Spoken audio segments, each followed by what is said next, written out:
Hello and welcome back to the channel, or welcome to the channel. I am GoToG and today is the debut or premiere of the new British serial killers series.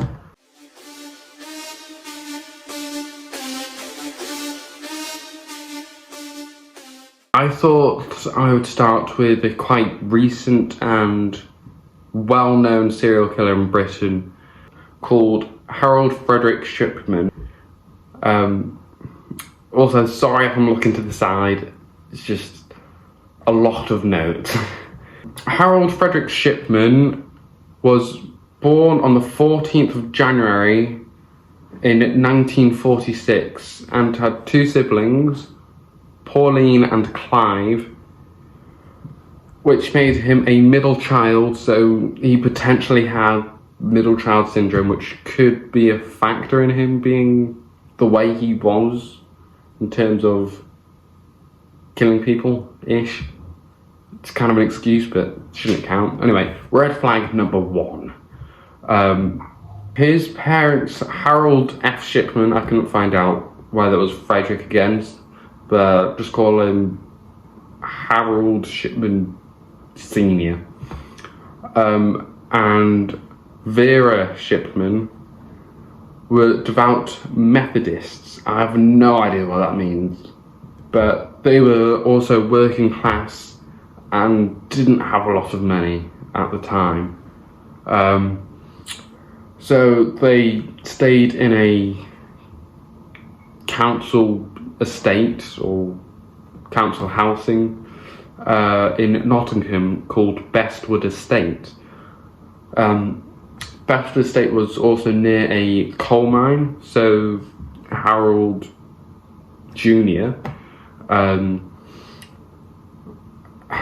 Probably worked there as a young child, getting money for the family.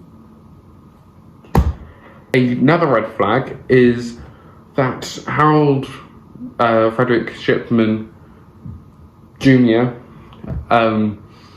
Was very close to his mother, which seems to be a very common trait in serial killers.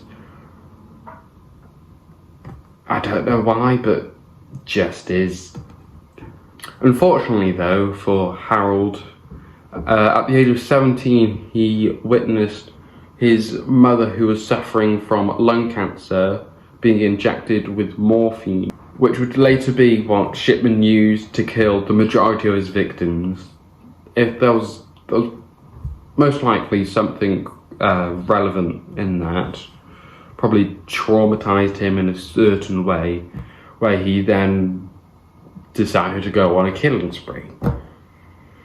Again, I don't really know. But due to his mother's death, Harold Jr. would become quite troubled and would suffer from a personality disorder, and would shortly after drop out of the school he was in. Basically, the guy had problems. Everybody probably has some kind of problems, but they don't go on a killing spree. Later on, during Harold Jr.'s first year at Leeds University, he would meet a young farm girl called Primrose May Oxtoby on a bus, where they would regularly meet and form a relationship. Primrose left middle school, which is the ages 10 to 12. For people in Britain, that's basically just the end of primary and the start of high school. But she would leave middle school with minimum qualifications and would become a window dresser in the local town. Later on, in 1996, Harold Jr. would marry Primrose after impregnating her with their first child. They would later on have 4 children: Sam, David, Sarah and Christopher. But they're not really relevant till the end of this serial killing story. So just gonna kind of ignore them for a while. Shortly after graduating in 1970, Harold would start work as a general practitioner, or GP, at Abraham Ormhead Medical Centre in 1974. Though he would later be found to be a drug addict. Red flag, number whatever.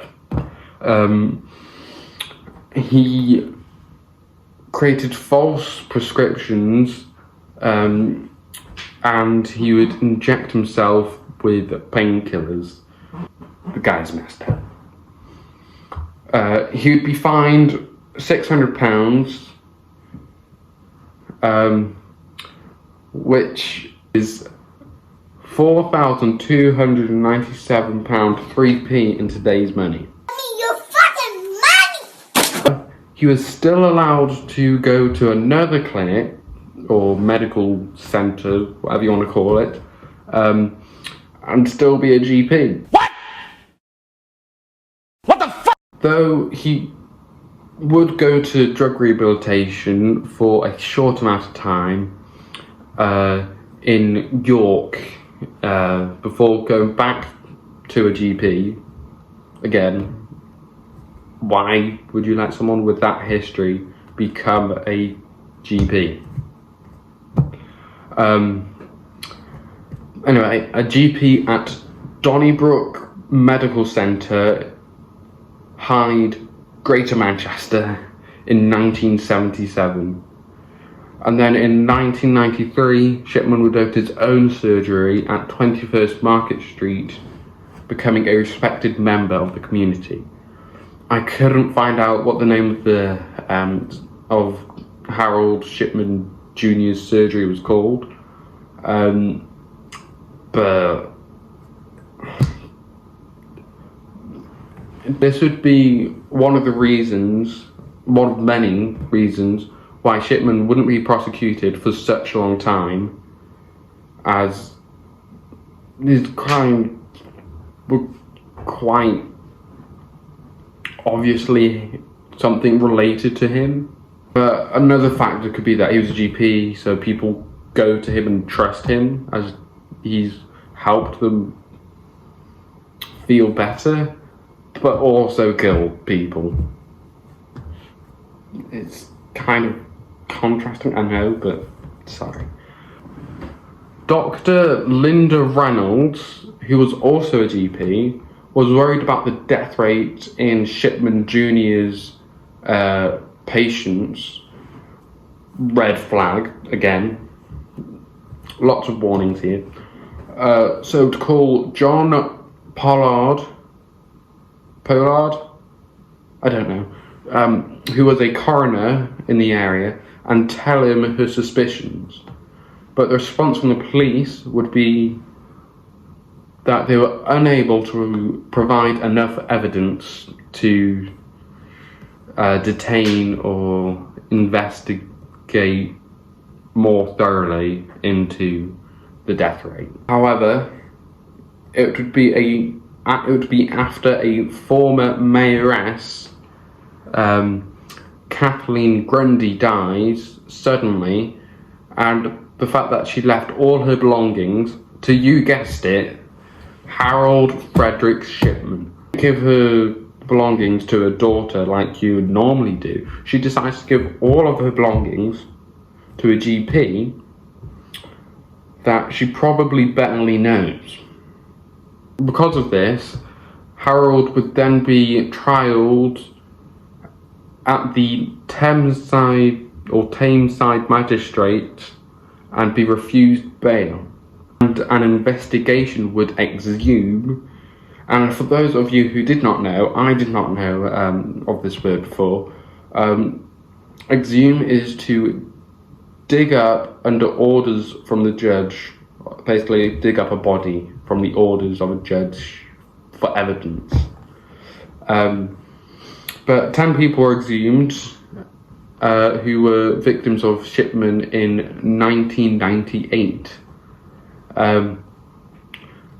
Some of the victims were found with diamorphine in their system, which is how he killed them. Morphine.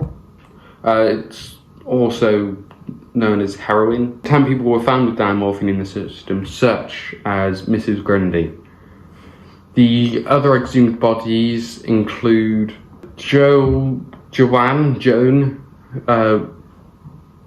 Melia, Winifred Meller, Bianca Prophet, Ivy Lomas, Marie Quinn, Irene Turner, Gina Lilly, and Muriel Grimshaw.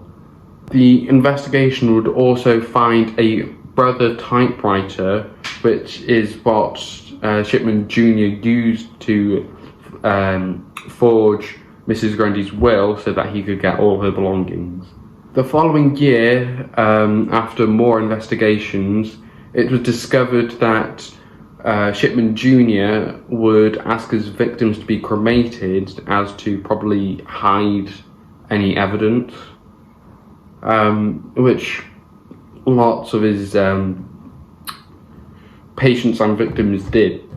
The 6 people who were cremated after being killed by Shipman were Nora Natal, Laura Wagstaff, Maureen Ward, Pamela Hillier, Marie West, and Lizzie Adams. One eternity later.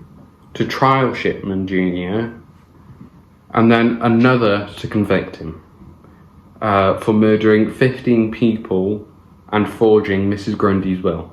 After this, an inquiry would then be led by Dame Janet Smith, and even Primrose, Shipman Jr.'s wife, would give evidence, but stating that this wasn't something that Harold would do. This is most likely the effects of the personality disorder that Shipman had as a late teen.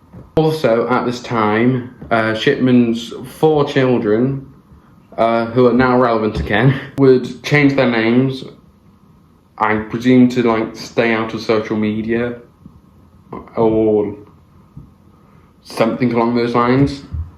The inquiry would release a report in 2002 stating that Shipman had killed approximately 215 patients and that they were suspicious about another 45. However, the next year, the inquiry would publish their 2nd and 3rd report, criticising the Greater Manchester Police's initial flawed investigation, which would then lead to a rebuild of the police system as Shipman's actions weren't discovered for an unbelievable amount of time. To end the whole Shipman murder spree, at the age of 57, Shipman committed suicide in his cell at HM Prison Wakefield